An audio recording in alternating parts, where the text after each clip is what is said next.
चांद्यापासून बांद्यापर्यंत प्रत्येक घटकाला न्याय देण्याची भूमिका या संपूर्ण अर्थसंकल्पामध्ये होती। मुख्यमंत्री माझी लाडकी बहीण योजना ही चालू ठेवण्याचा निर्णय झालेला आहे। जे विरोधक सांगत होते बंद पडणार आहे, त्याच्यामुळे विरोधकांच्या अनेक प्रश्नाला उत्तरं जी गैरसमज विरोधक पसरवत होते त्यांना मुख्यमंत्री महोदयांनी दिलेली आहेत।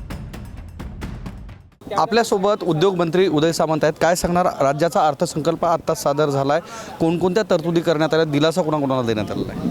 अर्थसंकल्पातलं सगळ्यात महत्त्वाची गोष्ट आणि सगळ्यात महत्त्वाचं वाक्य जे मुख्यमंत्री महोदयांचं होतं ते म्हणजे आपला जो बळीराजा आहे तो बळीराजा सप्टेंबर 2025पर्यंत जो कर्जामध्ये होता त्याला 2 लाखापर्यंत पात्र शेतकऱ्यांना कर्जमाफी करण्याचा निर्णय शासनाने घेतलेला आहे आणि जे रेग्युलर कर्ज भरतात त्यांना देखील 50,000 रुपये सानुग्रह अनुदान देण्याचा निर्णय सरकारनं घेऊन आमची वचनपूर्ती आम्ही केलेली आहे।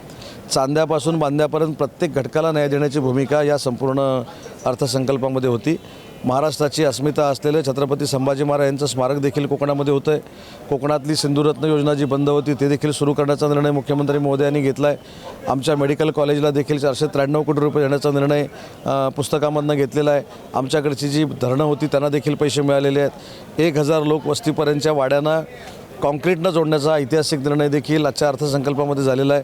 मुख्यमंत्री माझी लाडकी बहीण योजना ही चालू ठेवण्याचा निर्णय झालेला आहे। जे विरोधक सांगत होते बंद पडणार आहे, त्याच्यामुळे विरोधकांच्या अनेक प्रश्नाला उत्तरं जी गैरसमज विरोधक पसरवत होते त्यांना मुख्यमंत्री महोदयांनी दिलेली आहेत। महायुतीतील जे घटक पक्ष आहेत त्यांच्याकडे जी खाती आहेत त्यांना समाधानकारक निधी मिळाला आहे का? हे सगळ्या भाषण झाल्यानंतर दुसऱ्या मिनिटाला आपल्याला कळणार नाही की निधी किती आहे, परंतु सगळ्या डिपार्टमेंटचा उल्लेख माननीय मुख्यमंत्री महोदयांनी स्वतःच्या भाषणात केलेला आहे आणि माननीय एकनाथ शिंदे साहेब असतील, देवेंद्रजी असतील आणि सुनेत्रा वहिनी असतील यांनी समन्वय साधून केलेला हा महाराष्ट्राच्या जनतेला न्याय देणारा अर्थसंकल्प आहे। पण ज्या विधानसभा निवडणुका झाल्या, महापालिकेच्या निवड, त्याच्यामध्ये बऱ्याच ठिकाणी औद्योगिक वसाहती सुरू होतील असं सांगितलं होतं। नवीन औद्योगिक वसाहती महाराष्ट्रामध्ये कुठं होणार आहेत का? तशी काय तरतूद करण्यात आली? मी ज्या पद्धतीनं सांगितलं होतं त्या पद्धतीनं दिघीला फार मोठा कॉरिडॉर सुरू झालेला आहे। अनेक MIDC नव्यान होत आहेत, त्याच्यामध्ये बजेटमध्ये तरतूद करायची काय आवश्यकता नसते।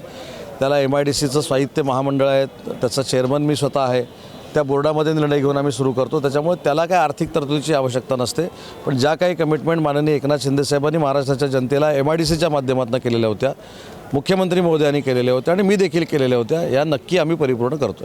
बरं, ज्यावेळेस तत्कालीन मुख्यमंत्री एकनाथ शिंदे ज्यावेळेस होते आणि त्यानंतर मुख्यमंत्री आता सध्याचे मुख्यमंत्री झाले त्यावेळेस छत्रपती संभाजीनगर या ठिकाणी वॉटर ग्रीड प्रोजेक्ट संदर्भात 2 वेळेस बैठका झाल्या। 4,500 कोटींची घोषणा करण्यात आलेली होती। या अर्थसंकल्पामध्ये तो वॉटर ग्रीड प्रोजेक्ट कुठेतरी मार्गी लागणार आहे का? कारण फक्त घोषणाच होणार आहेत असतात, त्याला अर्थसंकल्पामध्ये समाविष्ट करण्याची काही आवश्यकता नसते। त्याच्यामध्ये स्वतः शिंदेसाहेब, देवेंद्रजी निर्णय घेऊ शकतात।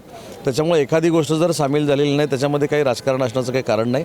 माननीय एकनाथ शिंदे साहेब सक्षम आहेत, देवेंद्रजी देखील सक्षम आहेत पूर्ण कमिटमेंट पूर्ण करायला। शेवटचा प्रश्न, धर्मांतर विरोधी कायदा यावा अशी मागणी होते, खरंच सरकार आग्रही आहे का? धर्मांतर विरोधी कायदा येत्या कालावधीमध्ये अंमलात येईल? मला असं वाटतं की अर्थसंकल्पावर आपण बोलू, अजून 2 आठवडे 3 आठवडे अधिवेशन चालणार आहे, त्याच्यामध्ये काय येणार नाही ही फार मोठी गोपनीयता असते। पण आज अर्थसंकल्प जाहीर झाला आहे आणि तो अर्थसंकल्प महाराष्ट्राच्या बळीराजांना आणि जनतेला अर्पित आहे।